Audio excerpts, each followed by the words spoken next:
Good morning class. तो कैसे हैं सब आप लोग।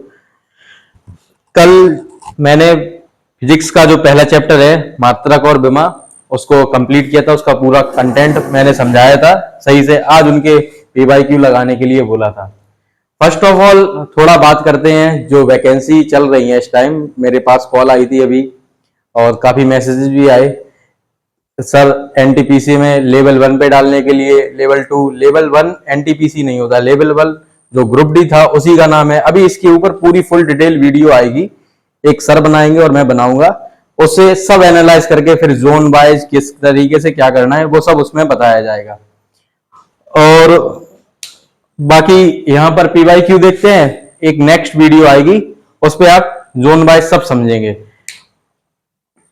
तो कल बीमा वाला जो सारा आपका कंप्लीट हुआ था उसमें आज जो उसके एनटीपीसी में या एएलपी में या टेक्नीशियन में या ग्रुप डी में आरआरबी के किसी भी एग्जाम में जितने भी क्वेश्चन आए हैं अभी तक उस चैप्टर से रिलेटेड वो सारे क्वेश्चन यही सॉल्व करेंगे। आप खुद समझेंगे कि कल जो आपने पढ़ा था उससे आपके क्वेश्चन बन रहे हैं या नहीं बन रहे हैं। सारे क्वेश्चन बनेंगे और जो एक्सपेक्टेड क्वेश्चन भी हैं वो भी यहाँ कराए जाएंगे। कोई क्वेश्चन उस चैप्टर से बचेगा नहीं, चाहे फिर वो बेस अगर आपका क्लियर हो गया ना कल वाली क्लास से।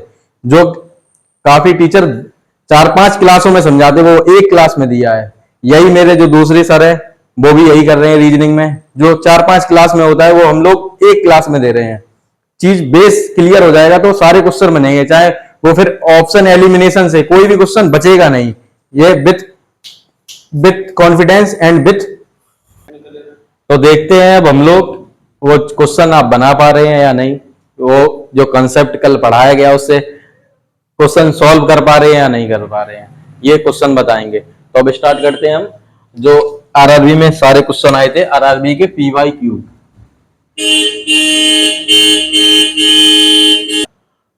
अब देखते हैं ये क्वेश्चन जो आया था आरआरबी में ग्रुप डी में 16 दिसंबर 2018 का ये क्वेश्चन आया। देखो शायद आप पहचान रहे हो, ये कल ही मैंने बताया था पारसेक क्या होता है। पारसेक के बारे में बोला था। पारसेक खगोलीय दूरी नापने की सबसे बड़ी इकाई है। सबसे ज्यादा जो दूरी मेजर करता है वो पारसेक। पारसेक सबसे बड़ी इकाई है। तो पारसेक के बराबर कौन था मैंने ये भी बताया था, आप देख सकते हैं। 3 प्रकाश वर्ष आपको लगता है, ये नहीं बताया था। उसके बाद 3.5 प्रकाश वर्ष शायद आपको याद हो, ये भी नहीं बताया था। 4 प्रकाश वर्ष ये भी नहीं बताया था। ये है अपना आंसर 3.26 प्रकाश वर्ष। एक पारसेक बराबर 3.26 प्रकाश वर्ष। कभी अब अगला क्वेश्चन जो अब की बार एक्सपेक्ट है कि कैसे पूछ सकता है, तो पारसेक की एग्जैक्ट वैल्यू लिखते हैं हम लोग। जो पारसेक बराबर बताया था,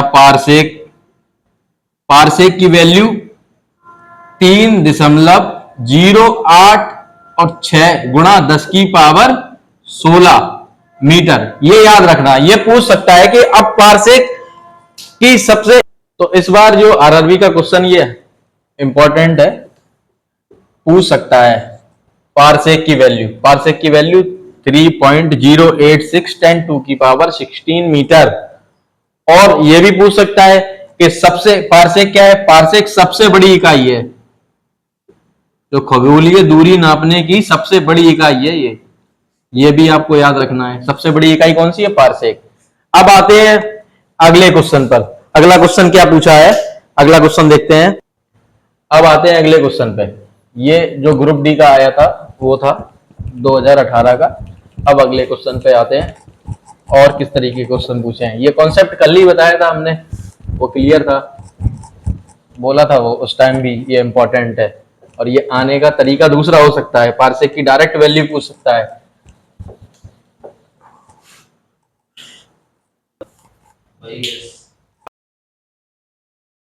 तो अब दूसरा क्वेश्चन देखते हैं जो ग्रुप डी में ही आया था, आरआरबी ग्रुप डी में 11 अक्टूबर 2018 को। ये क्वेश्चन देखते हैं। ये क्वेश्चन है, निम्नलिखित में से किसकी कोई बीमा नहीं है या इकाई नहीं है। इकाई बीमा दोनों एक ही बताया था मैंने। बीमा इकाई का जो इंग्लिश के कैपिटल वर्ड में लिखने के लिए जो बताया था कोष्टक में ऐसे करके लिखा जाता है। जैसे लंबाई का मात्रक तो इकाई बोलते हैं मीटर, लेकिन इसकी बीमा ये एल है, ये बताया था। वैसे ही इकाई और बीमा एक ही है। अब इसमें देखते हैं किसकी इकाई नहीं है। इकाई घनत्व की पता है हम लोगों को, घनत्व की इकाई होती है, और दाब की भी पता है, दाब की भी इकाई होती है, विस्थापन की भी होती है, ये तीनों की इकाई होती है। लेकिन मैंने कल आपको बताए थे कुछ एग्जाम्पल जिनकी कोई इकाई नहीं होती, उसमें है ये सापेक्षिक घनत्व, इसकी कोई इकाई नहीं होती है, सापेक्षिक घनत्व की कोई इकाई नहीं होती है। सापेक्षिक घनत्व जो मात्रकहीन है ना, वो जो कल बताए थे उन्हीं में से ये क्वेश्चन है, मात्रकहीन। मात्रकहीन बताए थे जो, पहला तो यही आप सापेक्षिक घनत्व समझ गए, दूसरा है आपेक्षिक आर्द्रता, इसकी भी कोई वो ना होती है, विमा या मात्रक, आपेक्षिक आर्द्रता, और और घर्षण गुणांक, घर्षण गुणांक की भी कोई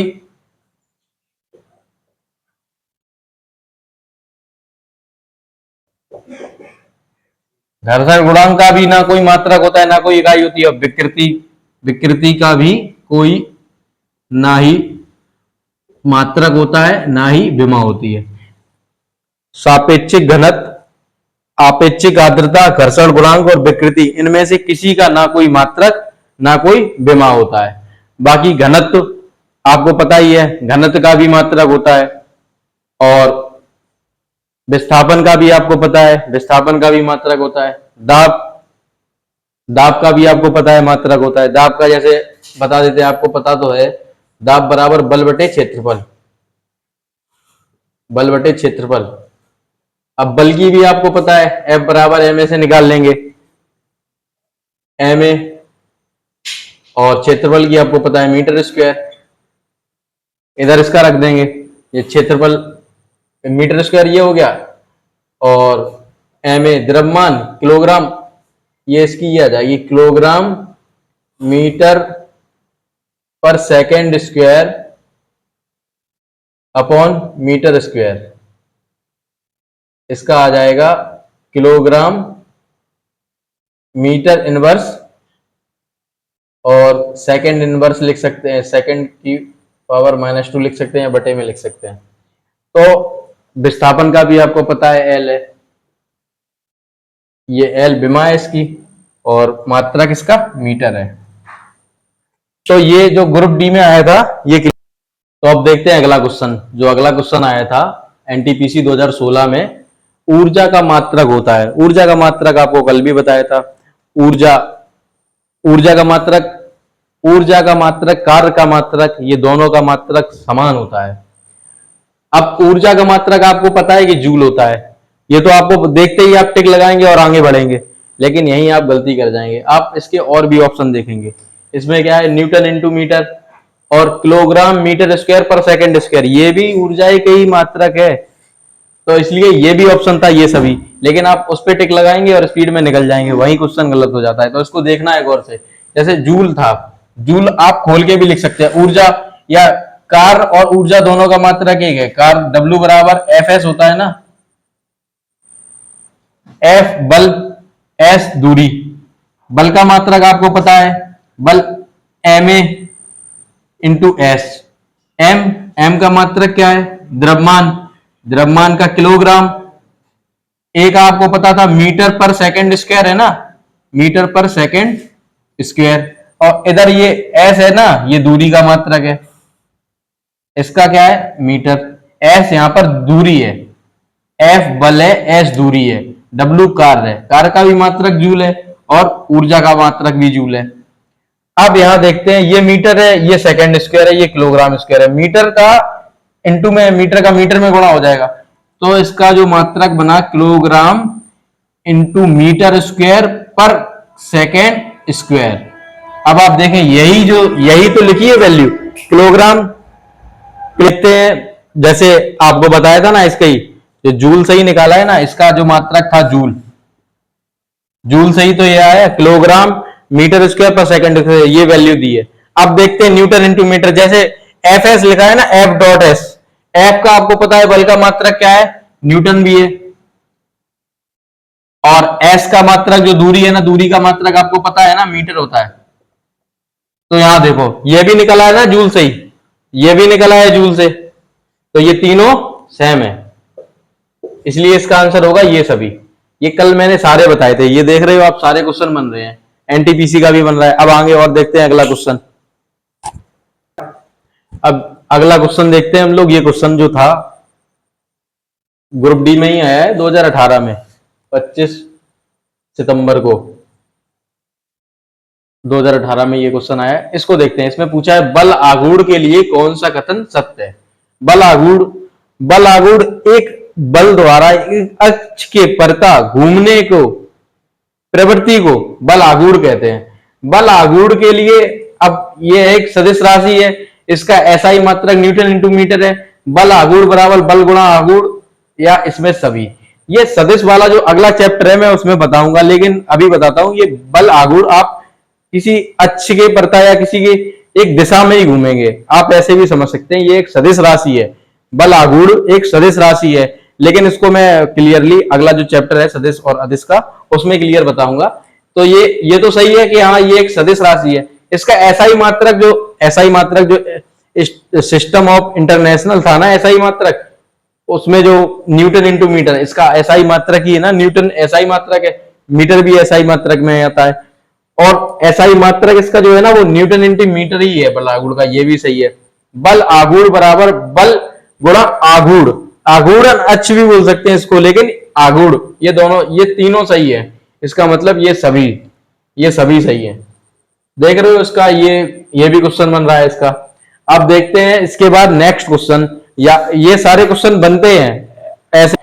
अब इसके बाद देखते हैं हम लोग अगला क्वेश्चन, आरआरबी जेई 2014 में जो क्वेश्चन आया था। ये क्वेश्चन थोड़ा लगाने लायक है और न्यूमेरिकल टाइप है। इसको देखते हैं। समान द्रव्यमान के दो पिंडों के रेखीय संवेगों का अनुपात 2:3 है, तो इन पिंडों की गतिज ऊर्जा का अनुपात होगा। अब पहले हम लोग जानते हैं कि आपको पता है गतिज ऊर्जा और रेखीय संवेग का क्या संबंध है। आप वो मैं बताता हूं, आगे चैप्टर आएगा पूरा, मैं पूरा एक्सप्लेन करूंगा, लेकिन अभी ये मात्रक और विभव में दे दिया है तो इसको यहीं समझाते हैं। गतिज ऊर्जा और रेखीय संवेग में संबंध है। गतिज ऊर्जा काइनेटिक एनर्जी बोलते हैं इसको, के ई बराबर संवेग का स्क्वायर होता है। संवेग को पी से डिनोट करते हैं, पी स्क्वायर अपॉन जो द्रव्यमान होता है ना 2m, ये द्रव्यमान है। तो 2m जो किसी पिंड का द्रव्यमान है, ये इसका जो संवेग और गतिज ऊर्जा का संबंध है। अब यहां बोला है कि समान द्रव्यमान का मतलब दो पिंड है समान द्रव्यमान के, जो m1 है एक पिंड का और m2, ये दोनों इक्वल हैं, दोनों समान हैं, m के बराबर ही हैं दोनों। अब आते हैं, तो उसने पूछा है जब P1 की वैल्यू दी है और P2 की, मतलब इनके अनुपात दिया है। अब इसको हम इस तरीके से लिख सकते हैं, पहले संवेग के रूप में लिख लें पूरा। संवेग के रूप में लिखने के लिए P1, एक का हम संवेग मानेंगे P1, एक पिंड का संवेग P1 और दूसरे पिंड का संवेग P2। एक पिंड का संवेग हो गया P1, दूसरे पिंड का संवेग हो गया P2, और जिसका संवेग P1 है उसकी गतिज ऊर्जा भी है काइनेटिक एनर्जी 1, और इसकी मान लेते हैं काइनेटिक एनर्जी 2। ये गतिज ऊर्जा हो गई। ये पहला पिंड हो गया, और या एक पिंड हो गया एक्स वाई मान लो, या नहीं मानो उससे कोई दिक्कत ना है, दो पिंड है। अब इसके बाद अब बात आती है, हमें जब संवेग में, देखिए संवेग में जब अनुपात दिया है तो हमें गतिज ऊर्जा में अनुपात निकालना है। अब पहले संवेग में निकालते हैं। हम इस 2m को इधर ले आएंगे तो पी स्क्वायर की वैल्यू, m को हम इस साइड ले आएंगे तो पी स्क्वायर की वैल्यू आ जाएगी। पी स्क्वायर बराबर, ये संवेग का वर्ग है, संवेग का वर्ग बराबर काइनेटिक एनर्जी इंटू 2m, 2 गुणा द्रव्यमान बोलते हैं इसको, द्रव्यमान है ये m जहां पर ये है द्रव्यमान है, द्रव्यमान। अब रखते हैं हम वैल्यू में आपको दिया है P1 अनुपात में दे दिया, ये इस तरीके से है P1 अनुपात P2, संवेग का अनुपात दिया है 2:3। अब हम P1 अब इसको P1, एक को P1, ये फॉर्मूले में हम एक बार P1 रखते हैं, एक बार P2 रखते हैं, एक बार पहले पिंड की वैल्यू रखते हैं, दूसरे बार दूसरे पिंड की। अब P1 रखते हैं हम, P1 बराबर, इधर यहां P1 रख देंगे तो P1 का स्क्वायर अपॉन काइनेटिक एनर्जी के ई 1 का इंटू 2m, ये m1 रहेगा, ये 1 वाला हो गया। अब यही हम अपॉन में अनुपात जब निकालेंगे, अभी तो ये इसका आ गया P1 स्क्वायर का, P1 स्क्वायर, अब ऐसे ही हम निकालेंगे P2 स्क्वायर, P2 स्क्वायर भी आ गया यहां पर काइनेटिक एनर्जी 2 और 2m2। अब ये अनुपात दिया है हमसे और Ke1 और Ke2 का अनुपात पूछा है। अब देखते हैं हम, अगर नीचे नहीं आ रहा है तो हम ऊपर लिखते हैं इसको। हमसे पूछा है काइनेटिक एनर्जी, गतिज ऊर्जा का अनुपात, ये पूछा गया है हमसे, गतिज ऊर्जा का अनुपात।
अब देखते हैं जो अगला क्वेश्चन है, ये दोनों क्वेश्चन इजी है इसलिए साथ ले लिए, ज्यादा कुछ है ना, जो पढ़ाए थे वही है।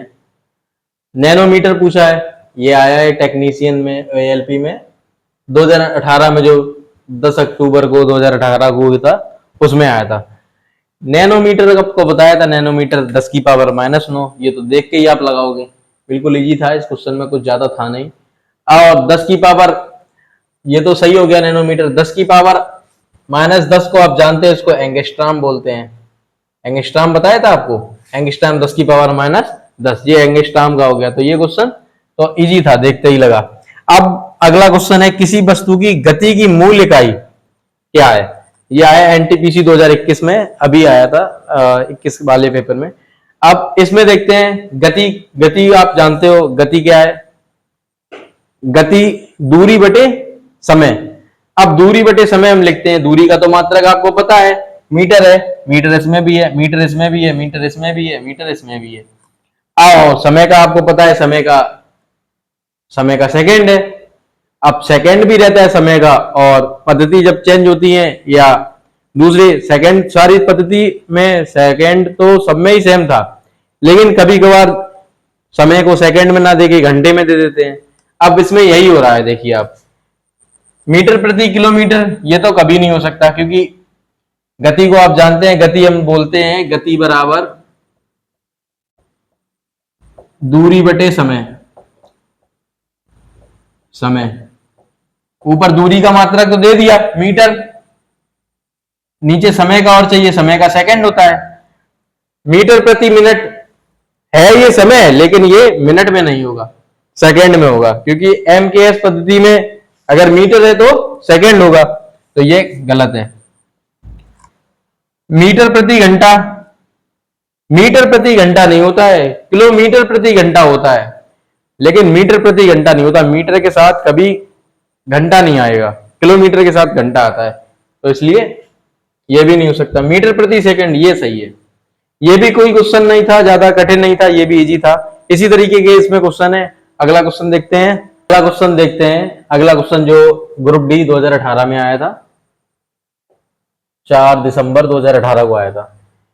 किसी पदार्थ की मात्रा को मापने के लिए निम्नलिखित में से एसआई इकाई, ये मैंने सबसे पहले ही बताया था, ये मूल मात्रकों में से एक है मोल। ये तो सबको ही पता है, ये तो एक ही बार में समझ में आ गया होगा आपको, मोल। कैंडला ज्योति तीव्रता का रहता है, केल्विन ताप का रहता है, मीटर लंबाई का रहता है। ये चारों दिए हैं मूल मात्रक ही, आधारी मात्रक, लेकिन इनमें जो है ना मोल, मोल जो है पदार्थ की मात्रा का मात्रक है, ये मोल। ये देखते ही लगाओगे आप, इसमें कुछ था नहीं क्वेश्चन। दूसरा क्वेश्चन, विद्युत ऊर्जा की व्यावसायिक इकाई है, ये 17/9/2018 को आया था, ग्रुप डी में ही आया था ये। अब विद्युत ऊर्जा की व्यावसायिक इकाई, इसको किलोवाट घंटा,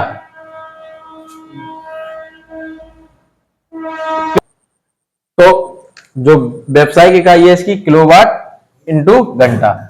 जैसे घर में बिजली या कोई भी जो ऊर्जा खपत का व्यावसायिक जो बिल आता है ना, वो किलोवाट घंटा में ही आता है। ये भी इजी था, ये और भी जगह पढ़ा होगा। किलोवाट घंटा देखते ही लगेगा इसका भी। इन क्वेश्चनों में कुछ था नहीं। अगला क्वेश्चन फिर देखते हैं कौन सा है। तो आप देखते हैं अगला क्वेश्चन। जो अगला क्वेश्चन था आया है ग्रुप डी में 2022 में, अभी आया है, जो लास्ट जो वैकेंसी हुई है ग्रुप डी की। मिलान करने के लिए बोला गया है। अब मिलान करना है वाट, किलोवाट, किलोवाट घंटा, हॉर्स पावर। अब इसकी वैल्यू दी है 746 वाट, 1000 वाट, न्यूटन मीटर प्रति सेकंड। अब देखते हैं हम लोग, आप किलोवाट और किलोवाट घंटा भी जानते हैं, हॉर्स पावर की वैल्यू भी आप जानते हैं, और वाट। हम सबसे पहले जानते हैं किलोवाट। किलोवाट मतलब, किलो का मतलब होता है किलो, किलो 1000 को बोलते हैं। जैसे 1 किलो है ना, 1 किलोग्राम, तो उसमें 1000 ग्राम होता है। किलो का मतलब ही है 1000 के इक्विवेलेंट। अब देखते हैं, इसमें लिखा है 1 किलोवाट, किलोवाट 1000 वाट। तो पहला तो हमने ये देख लिया कि दूसरे का सी है। अब इसमें देखते हैं दूसरे का सी किस किस में है। दूसरे का सी इसमें है और दूसरे का सी इसमें है। चलिए अब आगे देखते हैं। अब इसमें पहले का ए, इसमें भी एलिमिनेशन से ही लगाते हैं। ये क्वेश्चन एलिमिनेशन से जल्दी लगते हैं। जैसे और अगर नहीं जानते आप, वैसे तो इसमें सारे इजी हैं, लेकिन कभी कभार ऐसा लगता है कि हम 2-3 जानते हैं और बाकी के नहीं जानते, तो एलिमिनेशन में तुरंत आके करते हैं। पहले का है, पहले का है, ये भी है। तीसरे का डी और तीसरे का बी। अगर हम तीसरा समझ जाए ना, तो हमें करना थोड़ा आसान हो जाएगा। तीसरा और चौथा चेंज है इसमें। तीसरा आप देखते हैं, पहले का है तो ये तो हो ही गया, इसका जो ये है। अब उसके बाद तीसरा आता है किलोवाट प्रति घंटा, किलोवाट प्रति घंटा, और चौथा ये हॉर्स पावर। इन दोनों का है। किलोवाट प्रति घंटा आपको पता है ये किसका मात्रक है, ये जो ऊर्जा खपत होती है ना, उसी का तो मात्रक है। और हॉर्स पावर आपको पता है जूल का मात्रक है। वैसे हॉर्स पावर का वैल्यू दी हुई है, हॉर्स पावर ये है ऊर्जा का मात्रक, सीधा जूल है ना। एक सेकेंड, अरे अच्छा, ये हॉर्स पावर ना इधर नहीं जाएगा। हॉर्स पावर की जो वैल्यू होती है ना, हॉर्स पावर की वैल्यू होती है 746 वॉट। हॉर्स पावर जो है ना, हॉर्स पावर वॉट, और जो ऊर्जा है ना किलोवाट घंटा, ये जाएगी जूल में।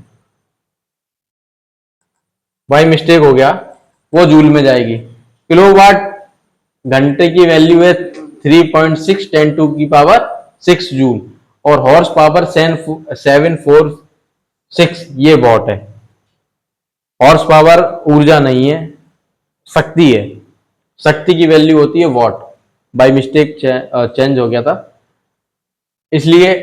अब हम देखते हैं इसमें जो बना ना, दूसरे का तीसरा, दूसरे का सी, तीसरे का बी, तीसरे का बी, चौथे का डी और पहले का ए, तो ये हमारा ऑप्शन ए सही हो गया।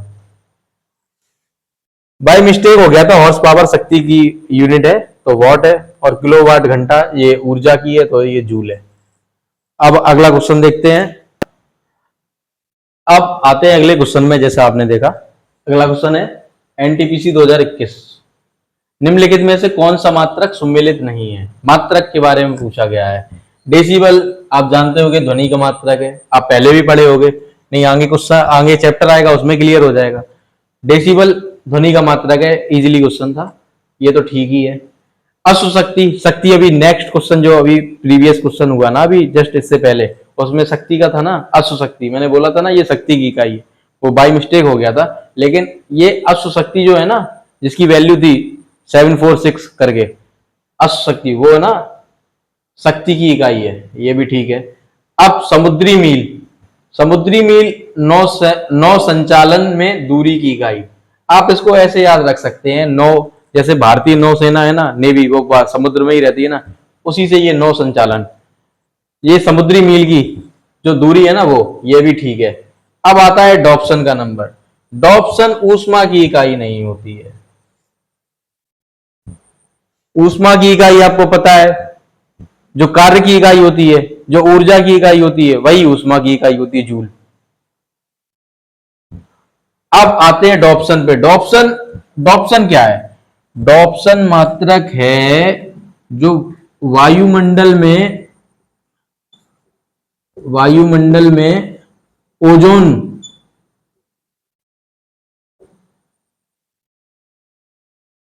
ओजोन की माप का मात्रक है, ओजोन का ही मात्रक है जो डॉप्सन है ना।